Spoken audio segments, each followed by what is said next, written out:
más o menos. Ahí creo que me ves bien. Vale, pues nada, Sí, chicos.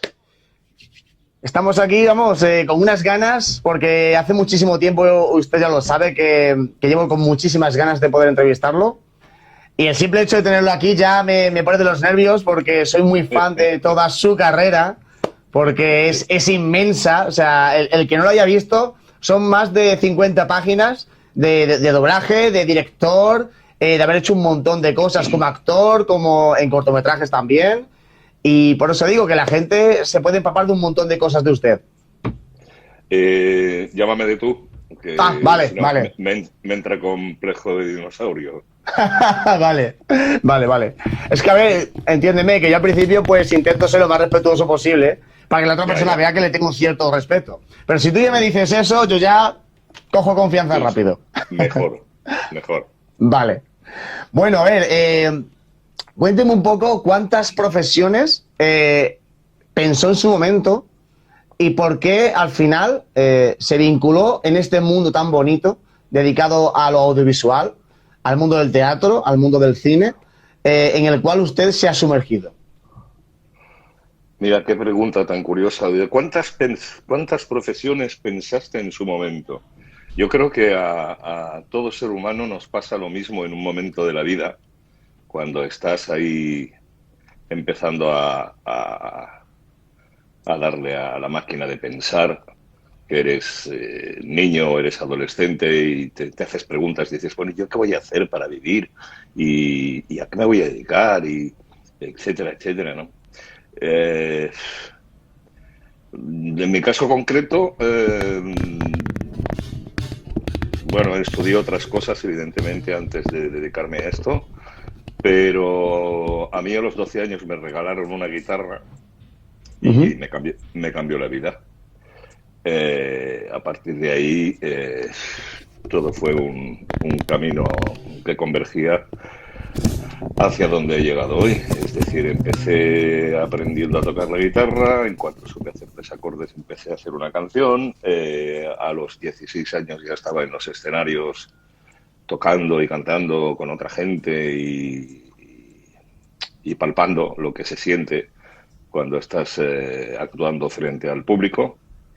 Y a partir de ahí todo fue un engranaje, es decir, yo seguí con la música me llevó al teatro musical, el musical donde ejercía de maestro en ceremonias y bueno, ya aprendí a bailar y a hacer muchas otras cosas, a convertirme en showman. El teatro musical me llevó al doblaje por recovecos de la vida.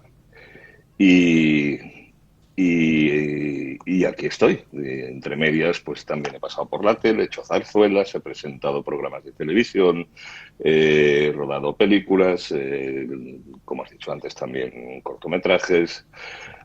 Bueno, he tenido una vida de actor bastante interesante, gracias a Dios. Vale. A ver, al igual que en este caso le ha dado voz a Lumière, ¿vale? Mm, En La mm. Bella y la Bestia. Esta pregunta me la contestas si te parece bien, si no, no pasa nada, yo lo entendería, porque al fin y al cabo cada uno tiene su vida personal. Mm. Me gustaría saber cómo fue esa experiencia, pero también me gustaría saber cómo el destino o las coincidencias le hizo enamorarse de la que es su mujer, Marianne. Martín, mi mujer. Ma sí, Bueno, perdona, sí. yo conocí a mi mujer en eso, en el musical, en el teatro. Mi mujer es actriz y trabajábamos en la misma compañía y bueno, fue un flechazo absoluto y total. Tanto es así que desde el día en que nos conocimos hasta la fecha de hoy no nos hemos separado nunca. Y han pasado 46 años. Así de claro, así de sencillo.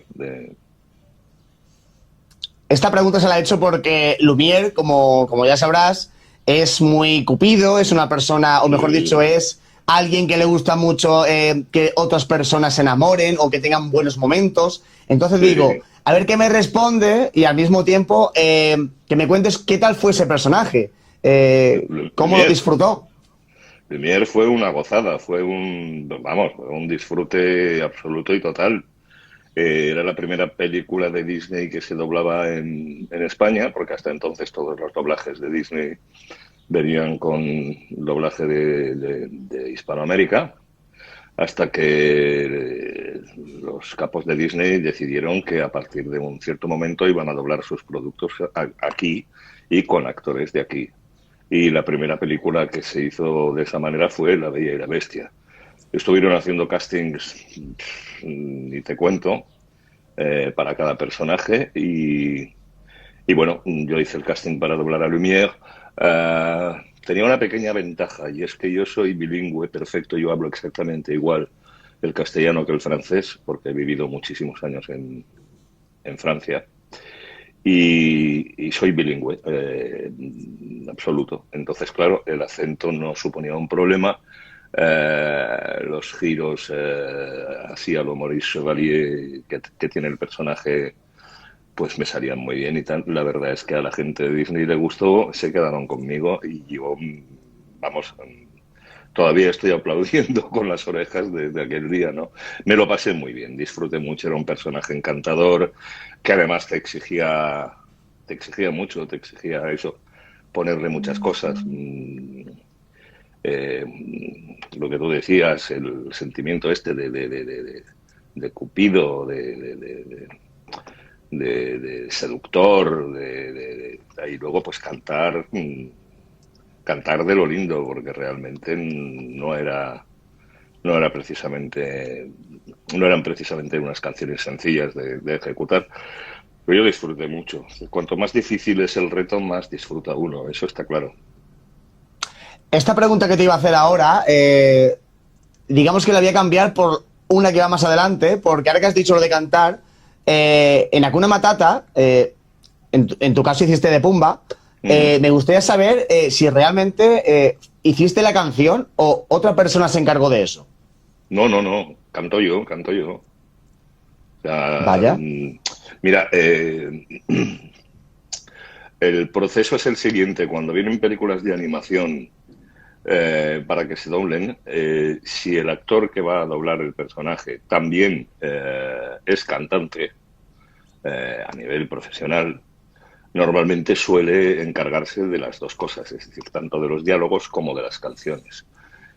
Si no lo es, entonces ellos hacen otro casting paralelo para buscar lo que llaman el match de voz y encontrar el cantante que tenga la voz más cercana o, si es posible, pegadita a la del actor que está doblando y luego juntar ambas voces en la banda sonora definitiva. En el caso de Timón y Pumba, pues Timón, yo me encargué de los diálogos y de las canciones, y en el caso de Pumba, pues los diálogos los hizo mi gran amigo Alberto Mieza, y como a la hora de cantar no le iba tan bien, pues eso lo cantó Óscar Mas, que es un cantante excelente y que nadie se da cuenta realmente de que son dos personas diferentes porque tienen una similitud vocal muy, muy cercana. Vale. Es que, por ejemplo, en el caso también de Anastasia, es otro musical precioso que usted, que en este caso dirigiste también y que claro, también me gustaría saber, ¿es un musical que también los propios actores de doblaje hicieron ellos mismos o que ya se encargaron otras personas? Bueno, depende del personaje. Por ejemplo, Pepe Mediavilla, que en paz descanse, mi gran amigo, hizo tanto los diálogos como las canciones. Y luego en el resto del reparto, pues no recuerdo ahora muy bien porque ha pasado mucho tiempo y ha habido muchas otras películas, pero el proceso habrá sido el mismo. Es decir, aquellos que podían cantar, pues cantarían y los que no, pues se buscaría una voz, un cantante que hiciera match con ellos. Bien. Es que, a ver, por ejemplo, ahora que has dicho lo de Pepe Mediavilla, hay una película que me encanta, que es El efecto mariposa, que dirigiste también, pero es que encima ahí estaba Pepe, estaba Jordi Brau, estaba también sus hijos. Entonces, me gustaría saber qué opina tanto de Jordi como de Pepe y qué ¿Cómo ese proyecto llegó a sus manos? ¿Cómo algo tan maravilloso? Los proyectos llegan porque tú estás en ese momento dedicándote a la dirección de doblaje, cosa que yo hace ya unos años que he dejado. Estuve 22 años dirigiendo, ejerciendo de adaptador y director de doblaje. Y si estás allí y eres un profesional en activo, pues la distribuidora de turno es quien normalmente suele elegir el director al que le quiere encargar la película que toque. En este caso me tocó a mí. Y en cuanto a Pepe y a Jordi, Pepe es alguien que tiene un espacio muy grande en mi corazón. Hace ya 3 años, un poquito más de 3 años que nos dejó, pero fue un titán toda la vida y el hombre tenía el corazón más grande que el cuerpo y, y se dejaba el alma y la piel en cada película que hacía, en esta como en todas las demás. Hemos trabajado mucho juntos y sobre todo, por encima de todo, hemos sido muy, muy, muy amigos. Y ya te digo, lo llevo aquí en el corazón y lo llevaré el resto de mi vida. Y Jordi es un actorazo. Jordi es un todoterreno con una facilidad para pegarse a los personajes y transmitir todo lo que le estás pidiendo como pocos. O sea, es un fuera de serie también. Es un gustazo poder trabajar con gente así. Lo único que te hace es disfrutar más todavía de lo que estás haciendo. No hay duda. Sí. ¿Qué puedes contarnos, por ejemplo, de tus experiencias, como has dicho antes? Por ejemplo, has estado en TV3, has estado también actuando en El Gran Hotel de Antena 3, has estado también en cortometrajes con José Luis Montesinos y has estado también en la serie As Isabel. Entonces, ¿cómo es eso? O sea, ¿qué diferencia hay o qué dificultad ves o las diferencias de cuando estás actuando frente a alguien a cuando estás encerrado en un sitio y poniéndole voz a algo? Lo único que varía es el entorno en el que tú estás ejerciendo tu profesión. Nosotros somos actores, por encima de todo. Es decir, da igual que estemos en un escenario, que frente a una cámara de cine, que en un plató de televisión, que en una sala de doblaje. Es decir, estamos ejerciendo la misma profesión. Lo único que varía es la técnica que empleas en ese momento. Es decir, si estás en un escenario, pues tienes el vértigo del escenario, que no hay, es siempre lo he definido como la droga más adictiva que hay, que no hay nada más adictivo que subirte a un escenario y tener la respuesta del público inmediata a lo que tú les estás dando. Y eso es el mayor de los venenos, o sea, te entra en la piel y ya no te lo puedes quitar el resto de la vida. Pero, pero es que es lo mismo, es decir, llegas a un rodaje, a una película y ensayas, etcétera, y en el momento en que escuchas el cámara, motor, acción, ¡pum! Ya está, se te vuelven a disparar todos los resortes que llevas dentro. Y lo mismo pasa en un plató de televisión.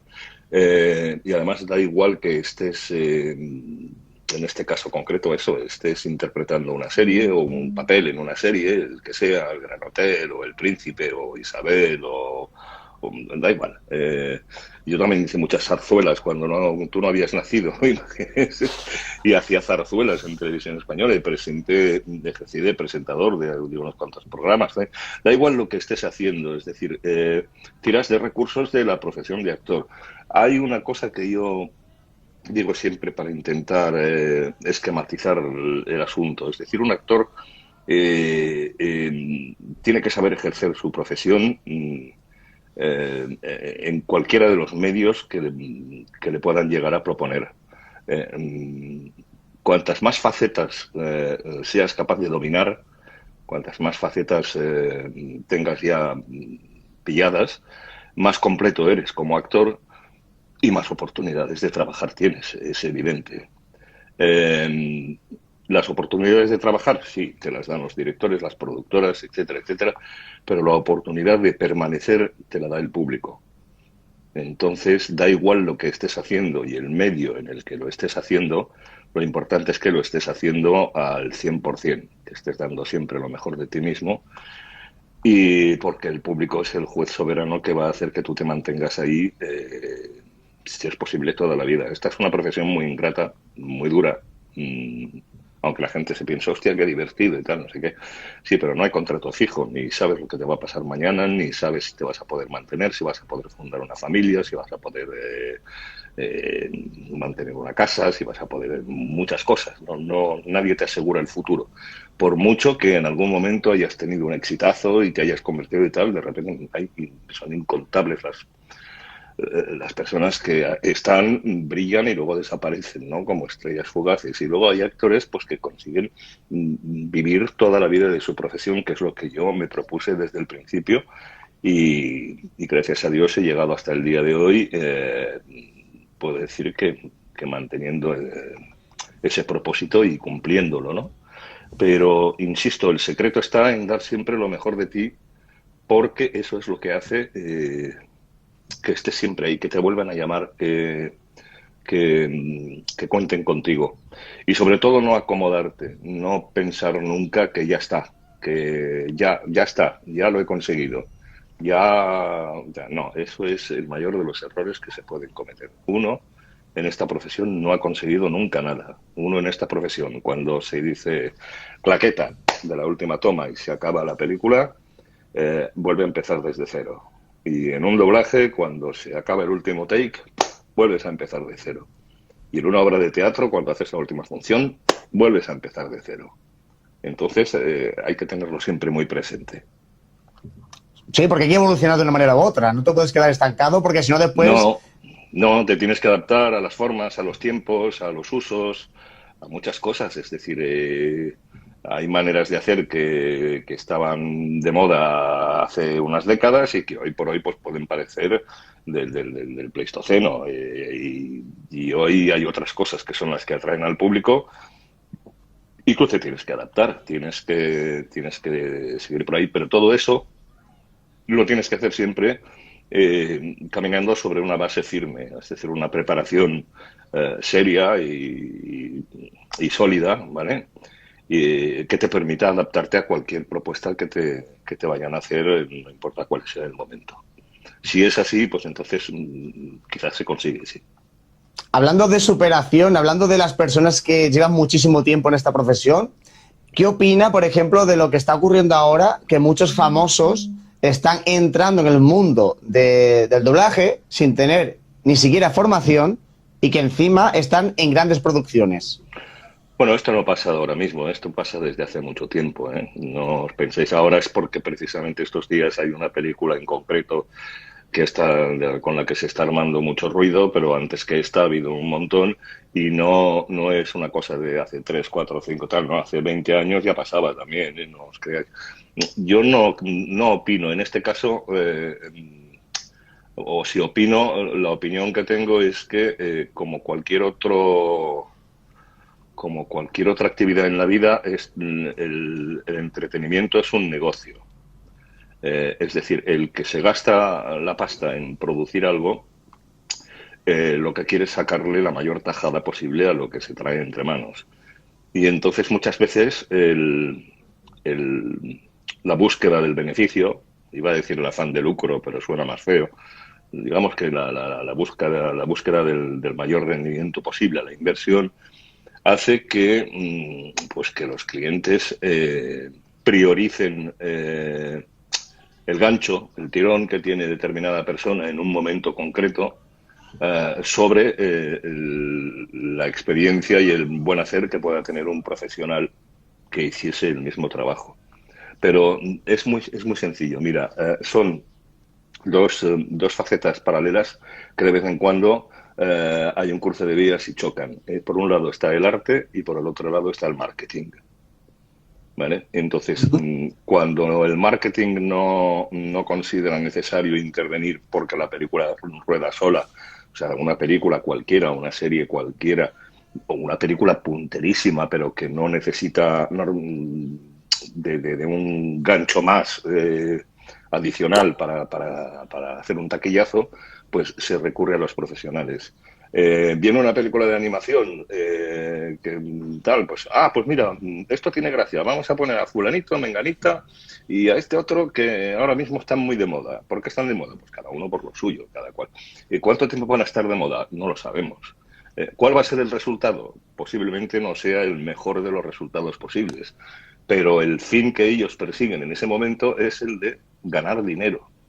Y entonces pues recurren a las técnicas de marketing que usan todas las empresas. Es decir, me voy a aquel que tiene más followers en este momento en tal sitio y que tiene más gancho. Eso dará mucho que hablar, habrá muchos comentarios en las redes, en la prensa, etcétera. Da igual si son buenos o malos, ya sabes, lo importante es que se hable, bien o mal, pero que se hable. Y la recaudación pues será estupenda. Cuando pasa todo ese incendio del estreno y del tal y todo esto, después cuando se apaga y cuando solo quedan las brasas, ahí queda la película. Y ahí queda para toda la vida. Es decir, hay películas así, por docenas, donde todo el doblaje es una puñetera maravilla y hay 2 o 3 personajes que están hechos con Star Talent, que no tienen experiencia en doblar y pues que han hecho un trabajo Mediocre. mediocre. Bueno, pues eso queda ahí para toda la vida, pero luego pierde su importancia en el sentido de que ya está, ya pasó el incendio, ya no, o sea, esa película ya ha recaudado lo que tiene que recaudar. Y el único problema es que si por desgracia la vuelves a ver al cabo de unos años, te va a crujir el oído cuando escuches lo que no deberías estar escuchando. Pero no va más lejos. Hay gente que lo califica de intrusismo. No, no es intrusismo. Es marketing, puro y duro. Es decir, piensa que nosotros, como actores, tampoco somos propietarios de nada. Es decir, yo tengo muchos actores a los que se dice, mira, es la voz habitual de... Soy la voz habitual de Samuel L. Jackson porque le he doblado en más de 80 películas. Soy la voz habitual de Jean Reno, de Cheque Cario, de Ian McShane, de mucha gente, ¿no? Pero ninguno de esos actores me pertenece. Yo no tengo firmado en ningún sitio una exclusiva que diga, oiga, cada vez que hagan una película de este señor, la va a doblar usted. No, mentira. Mañana llega un creativo, un directivo o un director de doblaje que considera que por el motivo que sea prefiere a otro que a ti y te lo tienes que comer y ya está. Nadie tenemos la exclusiva de nada. Entonces tampoco puedes decir, es que hay intrusismo. Habría intrusismo si en mi trabajo diario cada vez que me llamen viene otro, lo meten con calzador y tal, pero es que ocurre muy escasas veces. Para el nivel de producción que se hace cada año, el porcentaje es ínfimo de que ocurran estas cosas, ¿no? Y cuando ocurren, insisto, es una pura cuestión de marketing. Y a la persona a la que se lo proponen y lo acepta, está en todo su derecho de aceptarlo. Es decir, no le está quitando el trabajo a nadie, porque ese trabajo no pertenece al actor que normalmente suele doblar a otro actor o al personaje en cuestión. No le pertenece hasta que la distribuidora, hasta que la productora decide que lo vaya a hacer. Otra cosa es que te digan, lo vas a hacer tú, y luego cambien de opinión a los 15 días y te lo levanten y se lo den a otro. Te puedes sentir herido, te puedes sentir agraviado, pero la cosa no va más allá. Es así. E insisto, la persona que lo acepta está en su perfecto derecho de aceptarlo. Oye, a nadie le amarga un dulce. Vas a hacer algo, lo vas a hacer, pues, bueno, como buenamente sepas y puedas. Espero que te dirijan bien, que lo hagas de la manera más correcta posible. Te van a pagar una pasta porque como tienes gancho y tienes mucho tirón mediático, pues te van a pagar más de lo que suelen pagarle a un actor normal, pero también eso ocurre contadas veces. No te creas que ellos tampoco tiran el dinero alegremente por la ventana. Pero no hay reproche alguno, hay marketing, punto. No hay otra cosa. Bien. Vamos a hablar otra vez del doblaje, porque es que, a ver, cuando usted, por ejemplo, siento de usted, pero es que me sale sin querer. Bueno. Bueno, Cuando te dijeron de hacer la dirección para la trilogía del Señor de los Anillos, mm, ¿vale? No sé si fue contrato por contrato o fue poco a poco, no lo sé, no, pero no, este es un punto especial en mi trayectoria, en el listado de trabajos que llevo a la espalda. La trilogía del Señor de los Anillos la hice, pero porque es la única vez en mi vida como director en que yo fui a pedir expresamente si les parecía bien confiarme el doblaje. ¿Por qué? Pues porque yo soy fan de Tolkien desde que era niño. Es decir, yo me leí la trilogía del Señor de los Anillos, la primera vez que la leí tenía 12 años y ahora tengo 69. es que la Y, pregunta que le iba a hacer era si se había leído el libro. coño, me lo leí a los 12 años, a los 18, a los 30 y tantos, y cuando me enteré que estaban o que se iba a rodar la película, pues me puse a averiguar a ver quién iba a ser la distribuidora. Y, y cuando ya supe quién iba a distribuir la película, pues bueno, era gente con la que yo había trabajado ya otras veces y para la que había dirigido otras producciones, ¿no? Y es la única vez que lo he hecho en la vida. Normalmente no lo he hecho nunca. Siempre te hacen las propuestas ellos y tú aceptas o no aceptas, a lo mejor de vez en cuando, depende de... Pero en este caso concreto yo me moría por hacer aquello, porque soy un friki de Tolkien y especialmente de la trilogía de los anillos. Entonces yo llamé a la productora y les pedí si les parecía bien. eh, de hecho, las palabras, el diálogo casi exacto lo tengo en la cabeza todavía. Eh, Le pregunté, digo, oye, ¿habéis pensado ya a quién queréis para dirigir la trilogía de los anillos? Y la respuesta fue tú, pero así, tal cual. Y claro, esa misma cara que acabas de poner tú es la que se me quedó a mí. Dije, ¿cómo? ¿Por qué? Dice, porque eres el primero que llama.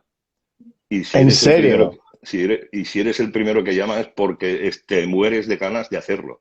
Dije, sí, efectivamente. Y ahí quedó. Bueno, luego fueron 4 años largos entre todas las versiones normales, las extendidas, los documentales, los making of, los videojuegos. Estuve más de 4 años de mi vida inmerso en el mundo Tolkien, pero vamos, con sumo gusto como el que se mete en un jacuzzi, igual. Pero aun habiendo hecho Gimli, ¿te hubiese gustado hacer otro o Gimli también era el No, personaje que más te gustaba no, de... yo hice el casting igual que todo el mundo. Ah, En la trilogía de los anillos no hay un solo personaje, o sea, por pequeño que sea, de todos los que hablan, de todos los que tienen diálogos, no hay un solo personaje que no haya sido elegido por casting y además personalmente por Peter Jackson. O sea, el cometido en este caso era para cada personaje, pues hacer pruebas, pues con una serie de actores distintos, todos ellos de la cuerda del personaje que se busca, pero 3, 4, 5 propuestas, depende, o sea, de hecho, para Frodo creo que al final hicimos casting con 12 o 14 actores diferentes hasta que al final el señor Jackson escuchó al que más le gustaba y dijo a este. Bueno, esto lo hizo con todos, pero el mínimo eran 3 propuestas diferentes por cada personaje y él elegía. Entonces, yo hice Gimli porque él me eligió para hacer Gimli, no porque yo me lo otorgase directamente, ¿no? vale. Así sucedió. ¿Cómo fue el casting para el señor Potato? ¿Y qué nos cuentas de cuando dirigiste la segunda parte de Toy Story? Bueno, Toy Story pues, es una fantasía, fue un disfrute. La primera parte la dirigió mi amigo y compañero Antonio Lara, en la segunda me la confiaron a mí, pues porque Antonio estaría ocupado haciendo otra cosa, no creo que fuera por algo distinto. El señor Patata, pues es otro personaje entrañable, es un un juguete maravilloso. Y, o sea, si intentas encogerte y volver a ser niño, qué más bonito hay que tengas ahí un texto que le puedas coger el ojo y ponérselo aquí, la oreja del otro lado, hacer virguerías y luego pues tierno. Vamos, es una patata hervida de lo calentito que es, ¿no? Y de lo majo que es el personaje, ¿no? Disfruté mucho con él también. También hice casting, evidentemente, igual que pasó con La Bella y la Bestia, igual que pasó con El Rey León, igual que pasó con todas las películas de animación, normalmente suelen llevar un casting exhaustivo. No sé si lo habrás pensado, pero el señor Winslow, de Cosas de Casas, de la Mm, famosa serie de Steve Urkel, mm. ¿no te recuerda al papel que hace el señor Potato? Puede ser. Ahora mismo O sea, necesitaría. el padre de familia de la Sí, casa, sí, ¿vale? sí, sí, sí, sí, sí. Puede ser. Ahora necesitaría ponerme un fragmento para decírtelo con certeza, pero si tú lo percibes así, probablemente sea cierto. Yo no te lo puedo asegurar.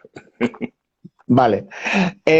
A ver, ser uno de los villanos que ha cautivado en muchas ocasiones el mundo del doblaje es difícil, creo, pero me acuerdo de aquella vez que hiciste del malo contra Arnold en la película, ya te puedes imaginar, de Desafío este hombre. total. Exactamente. Por eso digo, ¿cómo es ser el villano de Arnold en esa época? En esa época donde Arnold estaba en apogeo. O sea, no paraba de hacer películas. Bueno, yo, pues otro dice, a ver, si es que este trabajo en realidad es un regalo de Dios, es decir, todo es disfrutar. En aquel momento me escogieron para hacer aquello y tú lo único que tienes que hacer es disfrutar. A mí los malos me gustan mucho porque te dan mucho juego, te permiten dispararte mucho, ¿no? A lo mejor ser un poquito más exagerado de lo que es la media de los personajes en sí. Y bueno, y era una gran producción de las de aquella época y pues era un regalo, un lujo trabajar en aquello. Me lo pasé muy bien. Eh, cuestan porque son personajes que normalmente te exigen mucho a nivel técnico, a nivel vocal, pero insisto, disfrutar por encima de todas las cosas. Bien. A ver, ¿qué tiene tu profesión que no tenga otras? Que cada día, lo he dicho antes de alguna manera, pero antes lo decía a nivel vital, táctico, es decir, ¿a qué me voy a dedicar toda la vida? Pues a esta profesión. Y entonces, ya te lo decía entonces, es decir, cada día vuelves a empezar. Y a nivel artístico es exactamente lo mismo, es decir, cada día cuando llegas al estudio o al plató o al escenario o a donde sea, te enfrentas a un desafío nuevo, a un reto nuevo, a un personaje nuevo, o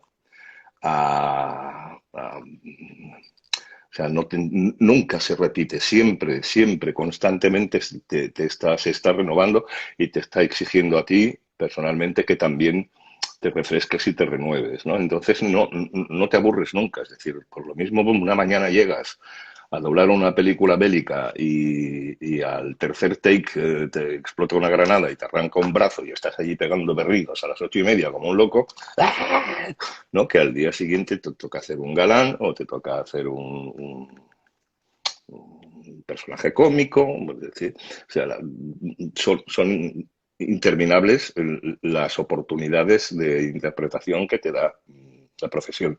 Y cada día, cuando vas a trabajar, sabes que te vas a encontrar con algo nuevo, con algo que no has hecho nunca, ¿vale?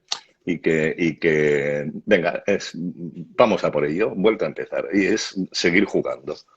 Está muy bien, los ingleses lo dicen, los franceses también. Nosotros decimos actuar o interpretar. En inglés dicen to play, que en realidad es jugar, ¿no? Y los franceses también, cuando se refieren a un actor actuando, dicen jouer, que es lo mismo, es jugar. Y eso es lo que hacemos. Ese es nuestro oficio, jugar. Jugar con las palabras, con los sentimientos, con las emociones, con todo esto, jugar a reproducirlos, a exteriorizarlos y que lleguen al público y que el público pueda sentir eso que tú estás queriendo transmitir. Cuando lo consigues, todo funciona y es la mayor de las alegrías, ¿no? Pero es un juego, más que una profesión, es una profesión muy dura a nivel económico y vital, pero es una profesión apasionante a nivel emocional. Hay un compañero que se llama Celuloide Cinema que no hace mucho me preguntó, pregúntale por la primera actriz de doblaje, ¿qué opinas de ella y qué te gustaría resaltar de ella? La primera actriz de doblaje, pero La señorita Guerra, si no recuerdo mal, de apellido. uf, no La la primera, tengo si no ahora en recuerdo mal. no la tengo ahora en la mente. No sabría decirte. No pasa nada. Es que No. ahora mismo se me ha ido el nombre de esta persona, pero se apellidaba Guerra. Después ya me iré acordando y te lo diré para ver si te acuerdas también. Bueno, Pero si yo no, los antecedentes del doblaje en nuestro país eh, vienen de lejos, vienen de antes de la Guerra Civil, cuando se acabó el cine mudo y empezó a llevarse el cine sonoro. Las primeras películas que se doblaron en nuestro idioma las doblaron en París, en unos estudios que había en Joinville. Y entonces cogieron a una compañía de actores, a una serie de actores de aquí, se los llevaron a París y allí estuvieron durante un tiempo doblando películas, hasta que luego ya se abrió el primer estudio, la primera instalación de doblaje en España y luego vinieron las demás. De entonces viene. Hay mucha gente que dice, no, el doblaje es un invento del franquismo, por ejemplo. No, eso es una leyenda ni- urbana. Es una leyenda urbana, es decir, el doblaje existe desde mucho antes, ¿no? Ujú. Y, pero no recuerdo exactamente quién fue la primera. En este momento no lo tengo en la memoria. Vale, yo sí me acuerdo, te lo diría, pero es que es eso, tengo tantos nombres y que me pasa como a ti en ese sentido. A ver, el señor Vin Rames, al que todo el mundo conoce por ser el compañero de Tom Cruise en Misión Imposible, yo siempre me acuerdo de él por la película Conner, que para mí es la mejor película de acción que han hecho hasta ahora por el reparto y por el saber dirigir tanta gente y que reluzcan tanto. Mm. ¿Cómo fue esa experiencia? Y no sé, ¿en algún momento crees que esa película, si no te dicen el argumento, no podría ser una más del universo Marvel? Podría perfectamente, podría perfectamente. De hecho, creo que era una adelantada a su tiempo en ese aspecto. Nada, era una película trepidante con un reparto estupendo y luego además una película que hicimos cuando todavía trabajábamos todos juntos, porque hoy ahora ya hace unos cuantos años, bastantes, que trabajamos por separado, es decir, por requisitos técnicos, como cada cual tiene que ir en su pista particular para que luego a la hora de las mezclas aquello quede equilibrado y las bandas sonoras son tan poderosas y con tantos efectos, todo esto y tal. Esto antiguamente la técnica, la tecnología no lo permitía, entonces se grababan con magnéticos que como mucho, tenían dos pistas, vamos. Y antes incluso de esto se grababa directamente con celuloide, pero era la época en la que trabajábamos todos juntos. Y eso es algo que se ha perdido en aras de la, de la tecnología y es una pérdida irreparable, porque no hay nada más hermoso que estar trabajando junto a tus compañeros y que te estén dando la réplica en el momento inmediato. Y entonces eso que tú estás dando de cara al espectador también lo estás intercambiando con tus compañeros, ¿no? Es mucho más natural que si yo estoy ahora mismo manteniendo una conversación así en un diálogo cinematográfico con alguien frente a frente, donde estás intercambiando un montón de sentimientos, un montón de cosas que te pide el personaje en ese momento, si tienes la respuesta inmediata de tu compañero que está al lado, es que notas cómo pasa la corriente entre tú y él, ¿no? Y lo único que haces es, todo eso es que hacen que uno y otro se vayan creciendo y aquello pues mejore. Hoy trabajamos a solas. Vale, está el director detrás para indicarte, para evitar que te desvíes mucho del conjunto, pero no tienes ese intercambio, esa respuesta inmediata del compañero. Y para la gente que llevamos muchos años no pasa nada, está bien. Es otra forma de trabajar. Aunque, insisto, es mucho más bonito, pues eso, compáralo con el teatro, una compañía de 12 actores y de repente los 12 están en el escenario y hay diálogos cruzados y tal, y sabe todo el mundo, lo ves como una especie de coreografía maravillosa y todo el mundo está donde tiene que estar y en el, pero es mucha gente interactuando a la vez y eso es muy bonito, hace que toda la olla hierva, ¿no? Eh, ya no trabajamos así, es una pena. Y para la gente que empieza, para la gente que llega ahora a la profesión, que constantemente se está incorporando gente nueva, eh, pues les es mucho más ingrato, porque ya no tienen esa oportunidad de trabajar junto a los compañeros. Es decir, todo lo que den de sí es lo que lleven dentro, más la técnica que hayan estudiado antes en los centros de formación que existen hoy en día para aprender a dedicarte al doblaje. Pero es más ingrato. O sea, yo aprendí con las leyendas del doblaje. A mí me enseñaron a doblar pues, Joaquín Díaz, Elsa Fábregas, Juan Manuel Soriano, Felipe Peña, yo qué sé, es decir, Rogelio Hernández, gente que para mí están en el Olimpo y lo estarán toda la vida porque son los que mejor han hecho esta profesión desde siempre. Y en realidad todos los de aquellos tiempos eran así, eran auténticos fueras de serie. Y te enseñaban, te dedicaban mucho tiempo, mucha paciencia. Cuando veían que tenías mimbres, que tenías madera, que prometías, que valía la pena perder o gastar el tiempo contigo, lo hacían. Lo hacían de muy buena manera y de buen corazón. Pues de muy buena manera quiere decir que te estuvieran acariciando, ¿eh? La disciplina era militar, o sea, era una cosa tremenda, pero te enseñaban, vamos, salías de allí ya listo para pilotar un caza. No había duda posible. Eh, Esto es un tesoro que llevamos los que empezamos en aquel entonces. Ahora es diferente. Ya. ¿Cuál es el personaje que has tardado más en prepararte y cuál en el que en segundos has conseguido transmitir? Uf, personaje en el que he tardado más en prepararme. Mira, hay una película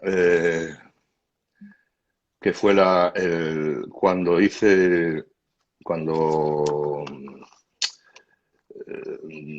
tuvieron que hacer el redoblaje del Padrino por motivos de sonido, es decir, porque la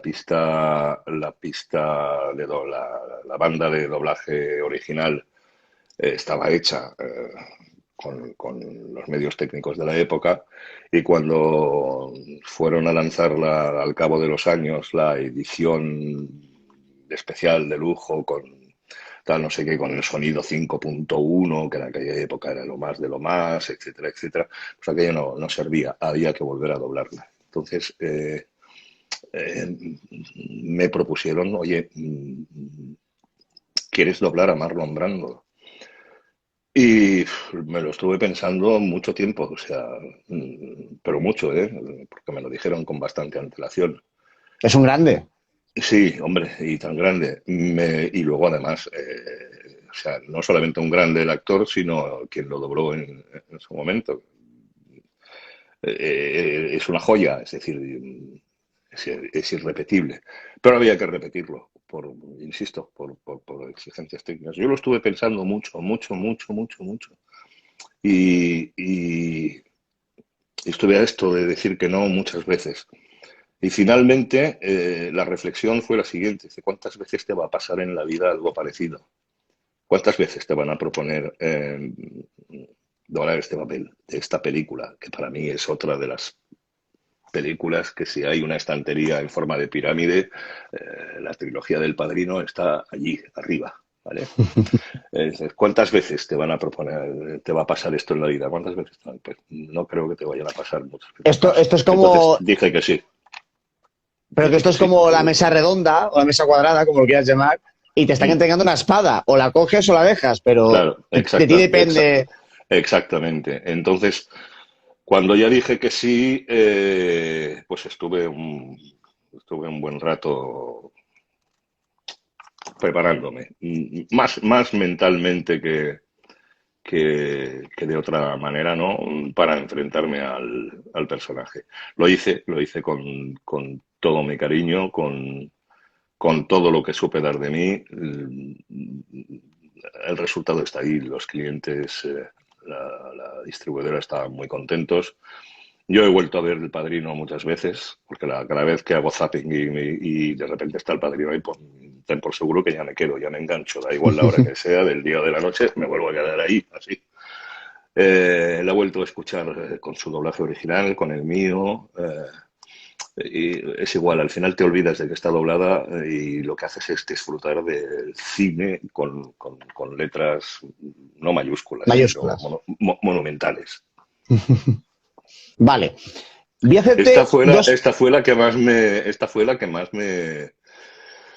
más vueltas le di a la cabeza antes de lanzarme a por ello. Y me has preguntado cuál es la que menos me ha costado. Esa no es una pregunta procedente.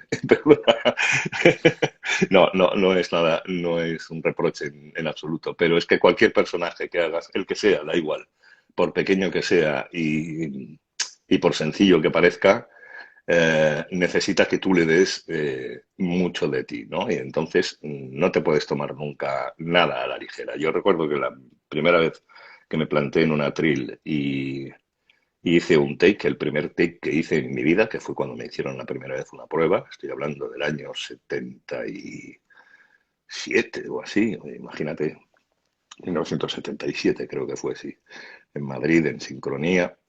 Me llamaron tal y me hicieron una prueba y a los 2 días me llaman pues para hacer ambientes, lo que llamamos ambientes, estos los papelitos estos pequeños de las voces de fondo, etcétera, etcétera. Entonces hice unas cuantas voces de fondo, pero luego de repente me dicen, vale, mira, hay un policía ahí que se acerca y le dice al conductor, dice, documentación, por favor. Y este fue el primer take que yo hice en mi vida. Y no lo voy a olvidar tampoco en mi vida. Eh, pues por pequeño que parezca, había que hacerlo con el tono correcto, la intensidad correcta, la fuerza necesaria, ni que te pasaras ni que te quedaras corto, tal. La inexperiencia no hace que no sepas muy bien si estás o no, pero para eso está el director, ¿no? Pero yo me fui para mi casa, yo era un pipiolo, yo era muy jovencito. Y fui para mi casa después con el documentación, por favor, documentación, por favor, documentación, por favor. Pensando, lo podía haber hecho así, lo podía haber hecho de esta manera. Sí. Bueno, al final lo hice como me pidieron, pero no hay papel pequeño, da igual, aunque sean 4 palabras. Vale. Te voy a hacer un dos por uno, ¿vale? Son dos preguntas porque es como si fueran yin y yang, ¿vale? O sea, Venga. por una parte, le has dado voz a un hombre que en su época significó un montón por los papeles que hizo. Además que aquí dirigiste e interpretaste, en este caso con tu voz, a este tipo, que es David Hasselhoff. Entonces, Uh -huh. este tipo que hoy día, de hecho, está haciendo muchos temas heavies, no sé si lo sabrás, está muy Sí. metido ahí en el rock. Eh, pues me gustaría que me contaras un poco de esa experiencia y de tu experiencia como Tobin Bell, que es el señor Jigsaw, es el señor que imagino que será uno de los papeles que más te habrá costado por el simple hecho de meterte tan a fondo en la piel de un asesino. Porque al fin y al cabo, aunque él tenga sus motivos o tenga su forma de hacer las cosas, todos los buenos asesinos, entre comillas, son los que más matinan o más planifican todo. Entonces, no sé, ¿qué opinas de estos dos personajes y cómo fue tu experiencia? A ver, empiezo por el Tobin Bell. Mira, es un malo que ha calado, que nosotros cuando hicimos la primera película, bueno, pues yo qué sé, yo llevaría ya, no sé, no, no exagero, pero 1000 y pico, 2000 películas hechas. De repente te llega una película de terror con un psicópata tamaño Jigsaw, eh, con esas características, esa voz, esas entonaciones, ese miedo que tiene que darte, etcétera, etcétera. Eh, y bueno, le pillamos el punto. Pues no tardamos mucho en pillarle el punto realmente porque estaba muy bien interpretado en la versión original. Y nada, y disfrutamos, pero yo jamás se me ocurrió pensar que aquello iba a tener la cola faraónica que ha tenido, es decir, que se iban a hacer 8 secuelas más, es decir, vamos ya por la 9, ¿no? Y, hostia, el Jigsaw hoy en día es, pues ese, vale, es un malo legendario. Eh, ¿Sabes quién es un malo legendario para mí? Anthony Hopkins en El silencio de los corderos. Muchísimo más complejo y más difícil que el Jigsaw. Por Porque supuesto, pero hay mucha más maldad y muchísimos más matices eh, subliminales en la interpretación de Hopkins que no en la de Jigsaw. a, a lo mejor Los malos también tienen su graduación. a lo mejor está mal lo que voy a decir, pero es que a mí me encanta Jigsaw por tu voz. O sea, si no Sí, tuviese tu voz, seguramente no me sí. gustaría porque como actor no es bueno, el hombre.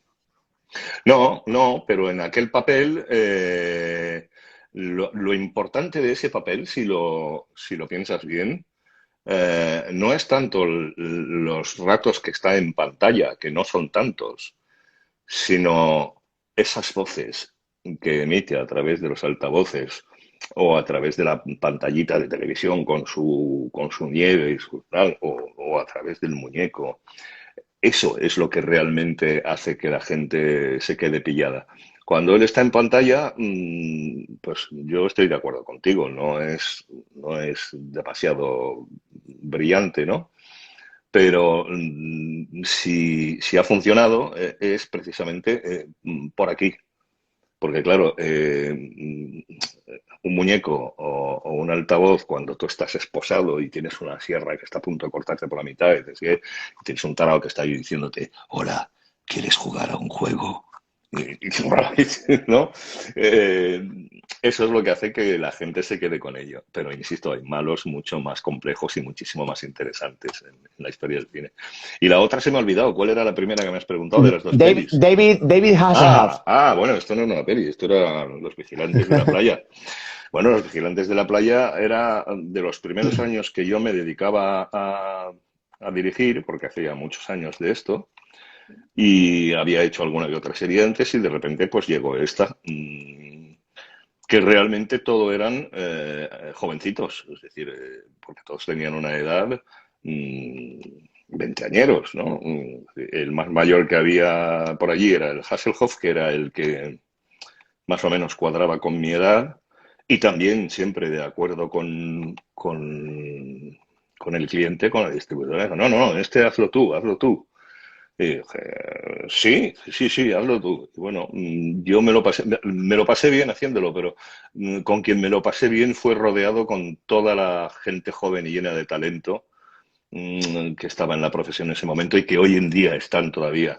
En aquella serie eh, ya doblaban gente que hoy pues son para todos los amantes del doblaje pues auténticos monumentos, ¿no? Estaba Nuria Mediavilla, estaba José Posada, estaba Luis Posada, en fin, estaban todos los que hoy han hecho una carrera brillantísima y todavía les quedan muchos años por delante para seguir regalándonos arte.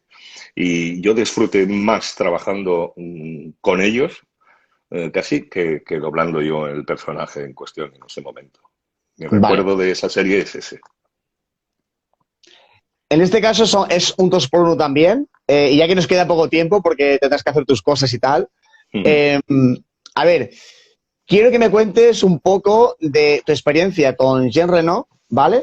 Pero desde el punto de vista más personal posible, porque es que hay una película de él que me encanta, que la he visto millones de veces, que es Wasabi, y me gustaría saber cómo un personaje tan serio como Jean Reno consigue meterse en ese mundo japonés, hacer un humor que le guste a los japoneses, que son muy serios, y a los franceses, que también son muy serios, y conquista al público. O sea, ¿cómo lo conseguisteis? Bueno, sí, es que la película ya era así. Cuando nos llegó, piensa que ya estaba rodada, ya era así. Es decir, aquí el tour de force, la proeza, por llamarlo de alguna manera, viene de quienes la crearon, o sea, quienes la escribieron y quienes la interpretaron. Jean Reno es un gran actor cómico, aunque pueda parecer lo contrario. Es un actor cómico excelente. Bueno, y tienes Los Visitantes, etcétera, etcétera, de las películas que ha hecho, aunque tenga fama de actor de papeles duros y de gángster y de justiciero y demás, también es un excelente actor cómico. Y en esta película, pues era una delicia, claro, verle enfrentarse al choque de culturas, a descubrir que tenía una hija, la dobló Noria Trifol maravillosamente, cuando menos se lo esperaba, bucear en su pasado, a aguantar las tonterías de su segundo, de su ayudante que tiene constantemente al lado, mantener ese punto de tal, pero en el fondo hay mucha ternura ahí dentro, hay mucha humanidad, ¿no? Y es algo que tiene él como actor. Insisto, es un buen actor, un excelente actor, y cuando se necesita, tiene una vis cómica importante. Un poco a lo Buster Keaton, es decir, no vamos a reírnos nunca, pero os vais a reír mucho conmigo. Y ahora viene el plato fuerte, que es por lo que mucha gente te conoce, que es Samuel L. Jackson, Mm. que es magnífico, ya te digo, es magnífico gracias a ti, porque es que si no fuera por ti, mucha gente no lo seguiría. Entonces, claro, a ver, estas son varias preguntas eh, que me las respondes como tú quieras y de la manera que tú quieras, pero yo voy a intentar hacer lo máximo resumen posible, porque son varias. A ver, ¿cómo hiciste de negro racista en Django? O sea, ¿cómo ese deje que le das, porque es muy Texas, Mm. pero en español? Mm. Y cómo en el universo de Marvel te pasa como con Batman. O sea, cada vez que vas a una convención, te Mm. piden que hagas frases como le pasa a Batman, en este caso Mm. a Claudio Serrano. Eh, Mm. También me gustaría saber cuál ha sido tu personaje preferido de todos los papeles de Samuel L. Jackson. ¿Y cuál te gustaría que encarnase en un futuro? Bueno, yo es que sí, lo de Samuel L. Jackson es algo muy especial. Es el actor al que más veces he doblado. Es un actor magnífico que es lo que decía al principio de esta charla, que tiene unas facetas interminables, es decir, es capaz de hacer de todo, es un todoterreno absoluto. Es un gamberro completo, y lo cual te aporta mucha alegría. Y el tío que mejor dice los tacos de toda la historia del cine. Yo me divierto mucho con él. La primera vez que lo doblé fue en el tráiler de Parque Jurásico. Esa fue la primera vez que yo doblé a Samuel L. Jackson. Y después la siguiente vez fue cuando llegó Pulp Fiction. Cuando llegó Pulp Fiction se dio el caso de que además eso tuve la suerte, la inmensa fortuna de que la distribuidora confiara en mí para hacer aquel proyecto y es una película de aquellas que no se olvidan nunca en la vida, ¿no? Y tuve mucha suerte porque me entregaron la película, era como se hacía entonces. Eh, Te daban la película, te daban una carpeta con tal, la veí, y cuando tú habías terminado todo tu trabajo, devolvías la carpeta y las bandas sonoras. El cliente lo miraba, si había alguna cosa que le parecía útil o necesario rectificar, se rectificaba y se acabó, pero nadie más intervenía. Yo aquella película la recibí, la tradujo mi gran amigo Darryl Clark, que es norteamericano de nacimiento y, y que domina absolutamente todos los matices del slang, del idioma barrio bajero que tenían tanto, sobre todo el Samuel. Y me hizo una traducción magnífica. Yo adapté los diálogos con total libertad para la época en que era realmente hay cosas muy iconoclastas, es decir, en la puñetera vida se había escuchado una película en la que decían, caballeros, no nos chupemos las pollas todavía. Esto era inconcebible. claro, yo lo tenía, en el guión lo tenía, entonces yo llamaba y decía, oye, esto es lo que pone, yo lo he puesto así, ¿qué? No, no, no, tú ponlo, tú di lo que quieras, ponlo, y me dejaron total libertad para hacer aquella adaptación. Y luego, cuando la doblamos, eh, fue una gozada, pero para todos, o sea, porque no hay un solo personaje que tenga desperdicio en Pulp Fiction, todos son diamantes, todos. Entonces, cada vez que venía un compañero o compañera a doblar al actor o actriz de turno que le tocaba, pues se quedaba prendado y entregaba pues lo mejor de sí. Y disfrutábamos muchísimo. Estábamos solos en un estudio que se estaba trasladando de sede y ya se habían trasladado, de hecho, y quedaban las viejas instalaciones y nosotros la hicimos allí. Y entonces no había nadie más. Estábamos el técnico, Emily, yo y el actor que venía, porque allí sí que fuimos doblando también de uno en uno. Ya lo requería la tecnología en aquel punto. Entonces iban viniendo de uno en uno y claro, tú les contabas de qué iba su personaje y a qué se dedicaba y lo que hacía, y las caras eran inefables. O sea, me encantaría tener una recopilación de fotos de mientras yo le decía a Pepe Mediavilla, por ejemplo, Pepe, ya sé que no te ha pasado muchas veces, pero en esta película te van a dar por el culo. Y el tío, ¿pero qué le estás contando? No sé qué. O Jesús Ferrer, que en paz descanse también, que era un caballero y era una delicia escucharle, ¿no? Y al señor Lobo y de repente ponía en el guión, decía, venga, y lárguense de aquí, cagando leches. Y se da la vuelta y dice, oye, pero yo puedo decirte, sí, sí, sí, Jesús, adelante. Y así todos, ¿no? Y yo creo que el resultado haya quedado y todo eso que cuento trasluce, porque el entusiasmo general que le pusimos todos a la hora de doblarla, eh, pues eso, es lo que decía antes, eso queda para siempre. Lo bueno que haces queda para siempre, lo malo también. Por eso hay que tener mucho cuidado con lo que hace uno. Y luego, pues han sido más de 80 películas con este hombre que no para de trabajar, es el actor más taquillero de Hollywood de lejos, sumando dólares. Y no hay película suya que llegue en la que yo no encuentre motivo para no Para disfrutar. negarte a... Sí, sí, bueno, no, o sea, es que es una auténtica gozada. Luego, pues eso, él ha crecido mucho con los años como actor y yo he crecido con él y junto a él y gracias a él también. Porque me ha obligado a hacer muchas cosas muchos retos que, bueno, este tío ahora, ¿de qué va? No sé, yo qué sé, es que hay papeles que son inolvidables. El de Jackie Brown es una maravilla, con su coleta y su trapicheo y yo qué sé, el violín rojo.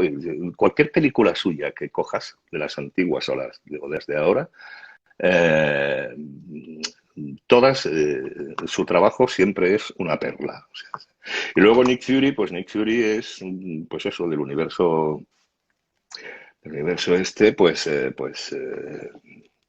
requiere eso, una manera de hacer y de imponer de que lo que yo diga no se discute, que es lo que le da el personaje, y él lo hace a la perfección y bueno, nosotros estamos ahí pues para recrear lo que ya tienes en pantalla, ¿no? Tampoco hay que inventar nada, él o cualquier actor que tú estés doblando ya te da el trabajo hecho. Tú lo que tienes que hacer es sencillamente extrapolarlo, cambiarlo de idioma, ponerlo en el nuestro, pero no te desvíes de lo que tienes porque el trabajo ya está hecho. O sea, no estás ahí para inventar nada, sino para cambiar de idioma. Eso sí, evidentemente eso requiere un trabajo de interpretación y de y un esfuerzo para no despegarte del original, pero si lo haces bien, pues ahí se produce el milagro del doblaje. En ¿Cuál Yang, es el milagro del doblaje?